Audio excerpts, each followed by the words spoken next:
Good morning all of you. మనం ఈ వీడియోలో డే 9 చాప్టర్ 1లో ఇన్వర్టర్ మోడల్ టాప్ లోడ్లో ఇంపార్టెంట్ అయింది మెయిన్ మోటార్ అండి, అంటే యూవీడబ్ల్యూ మెయిన్ మోటార్ అనమాట. ఇన్వర్టర్ మోడల్లో మనకి రెండు రకాలుగా ఉంటుంది. ఇన్వర్టర్ మోడల్ కొన్ని ఏంటంటే డ్రమ్ము మొత్తం నాన్ ఇన్వర్టర్ వాషింగ్ మిషన్లు ఉన్నాయి, కంప్లీట్ స్మార్ట్ ఇన్వర్టర్. ఈ రెండు రకాలుగా ఉంటాయండి.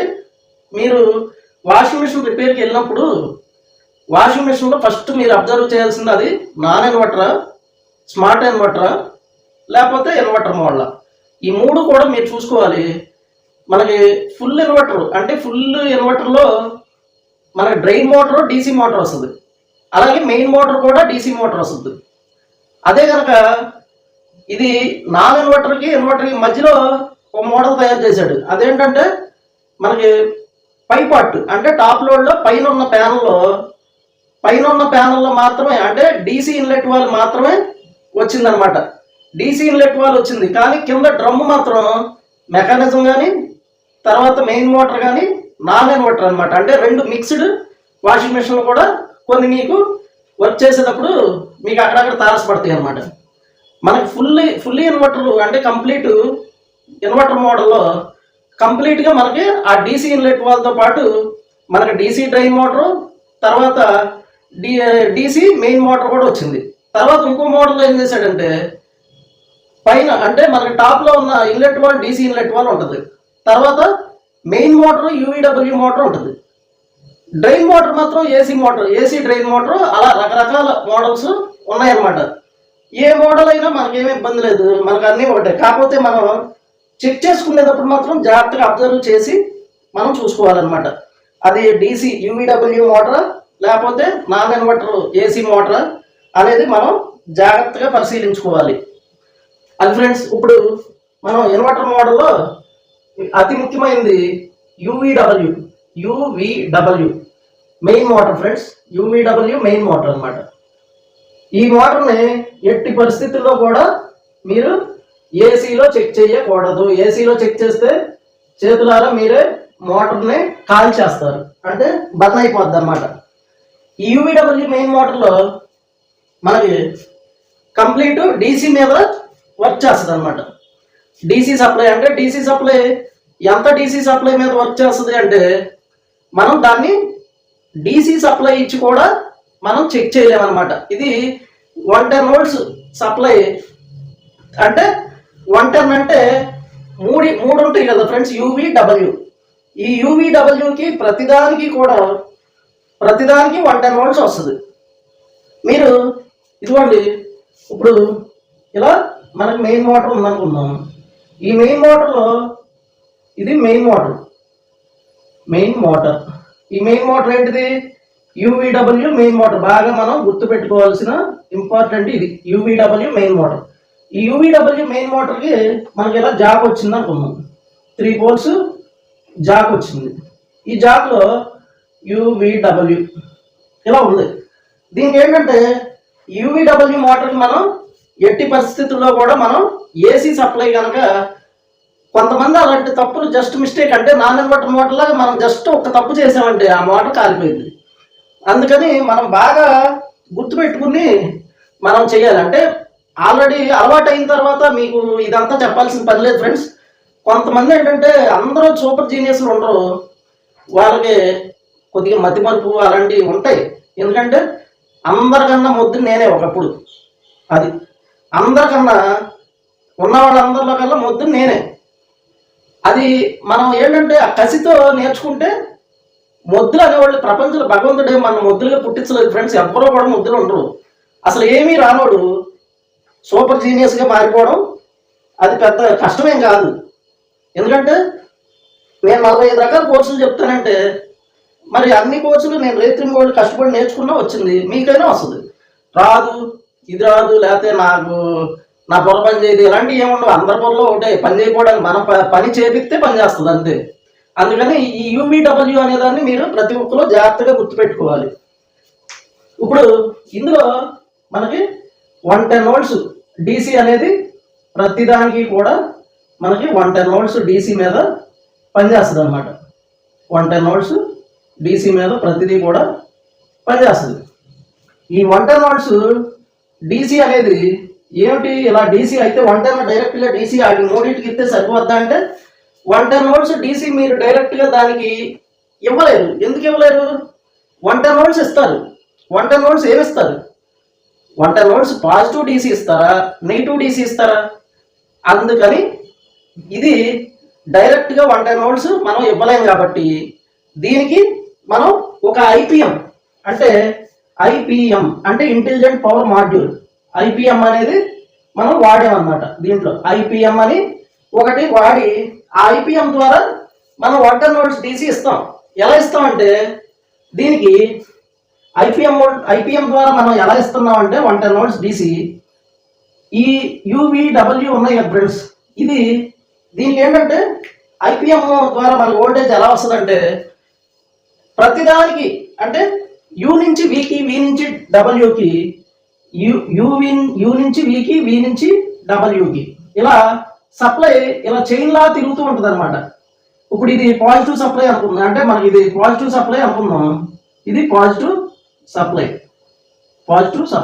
ఈ సప్లై యూ నుంచి వీకి, వి నుంచి డబ్ల్యూకి వస్తుంది. అలాగే సేమ్ ఇక్కడ పాజిటివ్ ఎప్పుడైతే ఇక్కడికి మారిందో ఇక్కడికి నెగిటివ్ వస్తుంది. అంటే నెగిటివ్ సప్లై ఇలా దీని నుంచి దీనికి, ఇలా దీని నుంచి దీనికి, ఇది నెగిటివ్ సప్లై అనమాట. నెగిటివ్ సప్లై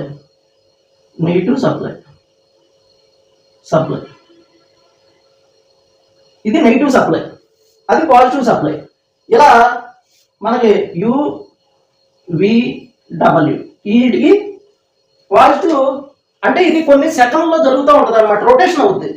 అంటే జస్ట్ కను రెప్పపాటులో యూ నుంచి వీకి, వి నుంచి డబ్ల్యూకి. అదే కనుక డబ్ల్యూ నుంచి వీకి, వి నుంచి యూకి వచ్చిందంటే మన మోటార్ రివర్స్ తిరగడం, యూ నుంచి వీకి, వి నుంచి డబ్ల్యూకి వెళ్తే ఫార్వర్డ్ తిరగడం, ఇలా చైన్ రొటేషన్ అవుతుంది అనమాట. ఇదంతా చూడండి మనకి సెకండ్లోనే మనకు జరుగుతూ ఉంటుంది, ఈ రొటేషన్ అనేది జరుగుతూ ఉంటుంది. ఈ సెకండ్లో రొటేషన్ 110 వోల్ట్స్ సప్లై రొటేట్ అవుతూ ఉంటుంది అనమాట. అది డీసీ సప్లై అని ఎందుకు అన్నామంటే ఇది డైరెక్ట్ కరెంట్ అనమాట. ఐపీఎం నుంచి మనకి డైరెక్ట్ కరెంట్ ఇలా రొటేషన్ అవుతూ ఉంటుంది. ఆ మోటార్కి అలా ఇచ్చినప్పుడు మాత్రమే, ఇప్పుడు అలా మనం కనురెప్పపాటులో యూ నుంచి వీకి, వి నుంచి డబ్ల్యూకి మనం 110 వోల్ట్స్ ప్లస్ మైనస్ ఇవ్వలేం కదా. అందుకని మనం డైరెక్ట్గా దీనికి సప్లై అనేది ఇవ్వకూడదు. ఇది బాగా గుర్తుపెట్టుకోవాలి. తర్వాత నెక్స్ట్ పాయింట్ ఏంటంటే మన దీంట్లో ఈ ఐపీఎం ఇప్పుడు సరే సార్ మరి అలా వస్తుందని మీరు చెప్తున్నారు కదా, దీన్ని మేము చూడాలి, మా కళ్ళతో మేము చూడాలి, అప్పుడే నమ్ముతాం. లేకపోతే మేము నమ్మలేం, అంటే మా బ్రెయిన్లోకి అది ఫీడ్ అవ్వదు. చూస్తే కదా ఏదైనా నమ్ముతాం, చూడకుండా మీరేదో చెప్తే ఎలా నమ్ముతాం అంటే దీనికి మనం యూవీడబ్ల్యూ టెస్టర్ అనేది ఒకటి తయారు చేసుకోవాలి. అది తయారు చేసుకుని మనం ఐపీఎం కనుక అది ఆ మాడ్యూల్ అనేది కనెక్ట్ చేస్తే అసలు ఆ రొటేషన్ అనేది ఎలా అవుతుంది అనేది మనకి ఆ యూవీడబ్ల్యూ టెస్టర్ ద్వారా మనకు చక్కగా మన కళ్ళకి కనిపిస్తుంది అనమాట. అలాగే దాంతోపాటు ఏంటంటే మనం ఈ మోటార్ చెక్ చేయడానికి ప్రధానంగా ఈ మోటార్ బాగుందో లేదో తెలుసుకోవడానికి యూవీడబ్ల్యూ మాడ్యూల్ అనేది ఉండాలన్నమాట. యూవీడబ్ల్యూ మాడ్యూల్ అనేది ఉంటే మాత్రమే ఈ మోటార్ని మనం చెక్ చేయగలం. తర్వాత యూవీడబ్ల్యూ టెస్టర్ ఉందనుకోండి, యూవీడబ్ల్యూ టెస్టర్ ఉంది మన దగ్గర, అప్పుడు మనం మోటార్ని చెక్ చేయలేం. కానీ ఐపీఎం నుంచి వచ్చే 110 వోల్ట్స్ని మనం ఆ యూవీడబ్ల్యూ టెస్ట్ ద్వారా ఐపీఎం అంటే బోర్డులోంచి మనకి 110 సప్లై చైన్ రొటేషన్గా అంటే మనకి వస్తుందా లేదా అనేది మనం తెలుసుకోవడానికి యూవీడబ్ల్యూ టెస్టర్ వాడచ్చు. అదే మోటార్ బాగుందో లేదో తెలుసుకోవడానికి మనం యూవీడబ్ల్యూ మాడ్యూల్ పెట్టి మోటార్ ఎలా ఉందో మనం చూడొచ్చు. ఇలా ఈ రెండు ఎందుకంటే డీసీ అనేపాటికి మనం ఖచ్చితంగా మాడ్యూల్స్ లేనిదే మనం వాటిని చెక్ చేయలేమండి. అయితే మాడ్యూల్ లేదు సార్ నేను కొనుక్కోలేను, ప్లస్ నాకు డబ్బులు లేవు, మరి నేను చెక్ చేయకూడదా అంటే అలా కూడా మీరు మాడ్యూల్ లేకపోయినా సరే మీరు చెక్ చేయొచ్చు. ఎలా చెక్ చేయాలి? ఇదిగోండి, ఇది మనకి యూవీడబ్ల్యూ మోటార్, అంటే మన టాప్ లోడ్లో inverter washing machine UVW motor అనమాట. మనం దీన్ని ఇవి ఉంటే మన కళ్ళకి కరెక్ట్ గా ఇది తిరుగుతుందా లేదా అనేది ఈ మాడ్యూల్ ద్వారా మనం కనిపెట్టగలం. ఇది ఉంటే కనుక మనకి ఆ ఐపీఎం నుంచి వచ్చే వంటర్ నోట్స్ ని యూవీడబ్ల్యూ టెస్ట్ ద్వారా కనుక్కోగలం. కానీ ఇక్కడ మనం మోటార్ని చెక్ చేయాలంటే ఫస్ట్ మనం ఈ మోటార్ని ఇదిగోండి ఇలా తిప్పి చూసుకోవాలి ఫ్రీగా తిరుగుతుందా లేదా. ఇది ఎప్పుడు తిప్పాలి? ఈ జాబ్ తీసేయాలి. ఈ జాబ్ ఉండగా తిప్పకూడదు. ఎందుకంటే దీనికి మనం ఇలా తిప్పినప్పుడు దీనికి పవర్ అంటే రివర్స్ పవర్ అనేది రావడం జరుగుద్ది అనమాట. రివర్స్ పవర్ వస్తుంది. అందుకని ఎప్పుడు కూడా ఈ జాబ్ తీసేసి ఇలా తిప్పి చూస్తే ఫ్రీగా ఉందా లేదా. ఇలా తిప్పాము, ఫ్రీగానే ఉంది మోటార్. ఆ తర్వాత మనం స్లోగా ఇలా తిప్పి చూస్తే స్టెప్స్ లాగా రావాలి. ఇలా స్టెప్పులుగా ఇలా తిప్పామనుకోండి స్టెప్పులు వస్తాయి. ఇలా ఫ్రీగా తిప్పితేనేమో ఫ్రీగా తిరుగుద్ది. ఇలా తిప్పితే ఒక స్టెప్కి అలా వచ్చి ఆగిపోతూ ఉండాలి స్లోగా తిప్పినప్పుడు. అలా ఉంటే మోటార్ లోపల బుష్లు కానీ బేరింగ్లు కానీ, దీంట్లో బుష్లు బేరింగ్లు ఏ టైప్ వచ్చినా మనకి మోటార్ సాఫ్ట్ అనేది ఫ్రీగా తిరుగుతుంది. లోపల కోర్ ఉంటుంది, మనకి మ్యాగ్నెటిక్ కోర్ ఉంటుంది అనమాట. ఆ మ్యాగ్నెటిక్ కోర్లో మనకు మోటార్ పట్టేయకుండా ఫ్రీగా తిరుగుతుంది అనేది మనం గమనించవచ్చు. తర్వాత నెక్స్ట్ ఈ మోటార్ నెక్స్ట్ మనం కనుక్కోగలిగింది ఈ జాక్లో యూవీడబ్ల్యూ రెసిస్టెన్స్. మనం చెప్పాము ఫ్రెండ్స్ ప్రతి ఒక్కరికి మీటర్ ఉండాలని. ఆ మీటర్ ద్వారా మనం ఇప్పుడు ప్రతి ఒక్క దానికి మనం ఇప్పుడు రీడింగ్ తీసుకుంటాం. ఎలా?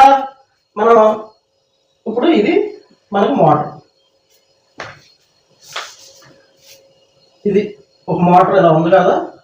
దీనికి మనకి 3 పోల్స్ వచ్చాయి. ఈ 3 పోల్స్లో మనం రీడింగ్ తెలుసుకోవాలి. రీడింగ్ ఏంటంటే యూవీడబ్ల్యూకి ఎప్పుడైనా సరే యూవీడబ్ల్యూకి రీడింగ్ ఎప్పుడు మనకి ఇందులోనే కాదు ఫ్రెండ్స్, దేంట్లోనైనా సరే.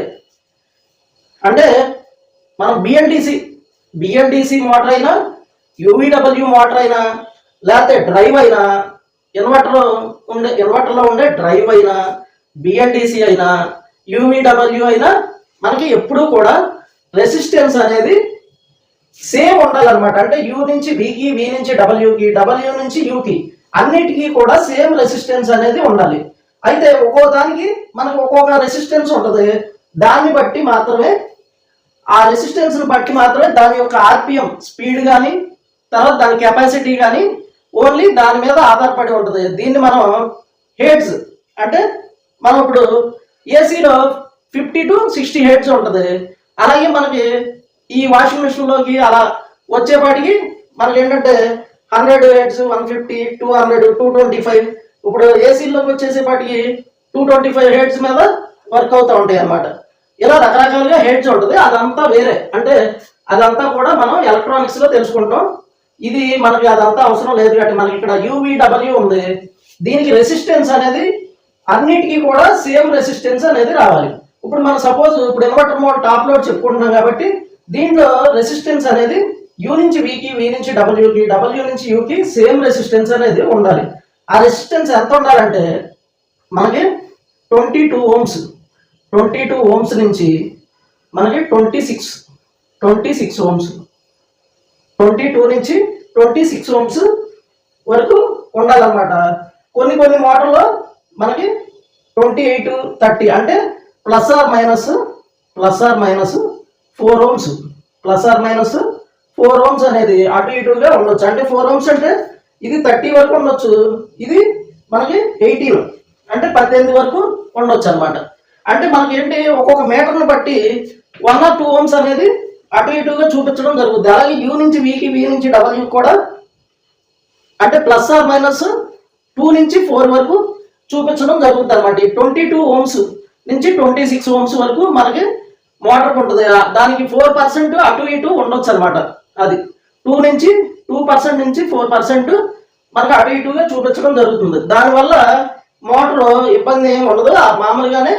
మామూలుగానే ప్రతిదానికి కూడా ఒక 2 to 4% అంటే 2 ఓమ్స్ నుంచి 2 ఓమ్స్ అనేది కామన్గా చూపించడం జరుగుతుంది. కొన్ని మోటార్లో 3 ఓమ్స్ 4 ఓమ్స్ కూడా అటు ఇటుగా చూపించిన మోటార్ ఓకే అనమాట. అంటే ఏంటి, ఒకవేళ ఎగ్జాంపుల్గా తీసుకుంటే ఒక మోటార్కి ఒక 24 ఓమ్స్ చూపించింది అనుకున్నాం. ఈ మోటార్కి యూ నుంచి వీకి చెక్ చేసాం. చెక్ చేస్తే మనకి 24 ohms వచ్చింది. అలాగే వి నుంచి డబ్ల్యూ చెక్ చేసాం, 26 ohms వచ్చింది అనుకున్నాం. అలాగే డబ్ల్యూ నుంచి యూకి చెక్ చేసాం, 28 ohms వచ్చింది అనుకున్నాం. వస్తే ఇదేంటి ప్రతిదానికి కూడా 1 or 2 ohms తేడా ఉంది. అంటే టోటల్గా అప్పుడు 24 నుంచి డబ్ల్యూకి అంటే యూ నుంచి డబ్ల్యూకి 4 ohms తేడా ఉంది, వి నుంచి యూకి 2 ohms తేడా ఉంది, అలాగే వి నుంచి డబ్ల్యూకి 2 ohms తేడా ఉంది. అంటే ఒక దాని మధ్య 2 ohms తేడా ఉంది, రెండింటి మధ్య 4 ohms తేడా వచ్చింది. అయితే ఈ మోటార్ ఓకే అనమాట. అంటే ఇక్కడ మనకి ఇక్కడ 4% అని ఇచ్చాం కదా, ±4. అంటే ఏంటంటే 2 to 4 ohms అనేది అటు ఇటుగా ఉండొచ్చు. అలా కాకుండా ఇలా కాకుండా ఇది రైట్ అనమాట. ఇలా ఉంటే ఓకే. ఇంకో ఎగ్జాంపుల్ చెప్తా. ఈ ఎగ్జాంపుల్ ఏంటంటే యూ నుంచి మనకి వికి 24 ohms వచ్చింది, అలాగే వి నుంచి డబ్ల్యూకి 45 ohms వచ్చింది. తర్వాత డబ్ల్యూ నుంచి యూకి 14 ohms వచ్చింది అనుకున్నాం. ఇలా వచ్చింది అనుకోండి, ఇక్కడ ఏమైంది చూడండి, దీని నుంచి దీనికి అసలు సంబంధమే లేదు. 24 ఎక్కడ, 45 ఎక్కడ. ఈ 45 నుంచి 14కి సంబంధం లేదు, ఈ 14 నుంచి 24కి సంబంధం లేదు. ఇలా కనుక చూపించిందంటే మోటార్ అనేది పోయింది. అది ఇలా కనుక చూపిస్తే అంటే ఏంటి, జస్ట్ ఒక 1 or 2 ohms 4 ohms లోపే ఉండాలి, కానీ మ్యాక్సిమం 4 ohms అండి. Maximum 4 ohms. ఈ 4 కన్నా ఎక్కువ ఉండకూడదు. మినిమం 2 ohms అనమాట. మినిమం 2 ohms డిఫరెంట్ అనేది ఉండొచ్చు అనమాట. ఎంతవరకే ఉండొచ్చు, కానీ అంతకన్నా ఎక్కువ ఉండకూడదు అనమాట. అది మనకి ఈ 2 ఎగ్జాంపుల్ చెప్పాం కదా. ఇలా వస్తే ఓకే అని, ఇలా వస్తే ఓకే, ఇలా వస్తే నాట్ ఓకే. అంటే ఇలా వస్తే పోయింది. ఇప్పుడు మీరు మాడ్యూల్ లేకుండానే మీరు ఈ రెసిస్టెన్స్ ద్వారా తెలుసుకున్నారు. తర్వాత సాఫ్ట్ తిప్పి కూడా చూసుకున్నారు. ఆ మ్యాగ్నెట్ లోపల ఉన్న మ్యాగ్నెట్ కోర్ కూడా స్టెప్స్ కరెక్ట్గా ఉందా లేదా అనేది కూడా చెక్ చేసుకున్నారు. ఈ రకంగా మోటార్ ఇందులో మనం ఇప్పుడు అలా చేత్తోనే ఈ యూవీడబ్ల్యూ మాడ్యూల్ లేకుండా మనం దాన్ని చెక్ చేసుకోవచ్చు. తర్వాత నెక్స్ట్ ఏంటంటే పీసీబీ బోర్డు. పీసీబీ బోర్డులోంచి మనకి యూవీడబ్ల్యూ సప్లై వస్తుందా లేదా అంటే యూవీడబ్ల్యూ టెస్ట్ లేకుండా తెలుసుకోవాలంటే అది మనకి కుదరదు అనమాట. ఇక అది కుదరాలి అంటే మన దగ్గర ఇంకో మోటార్ ఉంటే దాన్ని కనెక్ట్ చేసి మాత్రమే చూడగలం, కానీ ఆ టెస్ట్ లేకుండా దాన్ని మనం కనిపెట్టలేము అనమాట. ఎందుకంటే అది మనకి ఆ టెస్ట్ ద్వారానే మనకి కళ్ళకి కనిపిస్తుంది. లేదా ఇంకో మోటార్ పెట్టి చూస్తే ఆ మోటార్ తిరుగుతుందో లేదో తెలుస్తుంది. ఇక వేరే విధంగా మనం దాన్ని ట్రేస్ చేయలేము అనమాట. ఇది మన యూవీడబ్ల్యూ మోటార్. ఇది దీని గురించి ఇంతవరకు మనం తెలిసి ట్రేస్ చేసుకోవచ్చు ఫ్రెండ్స్. Thank you friends.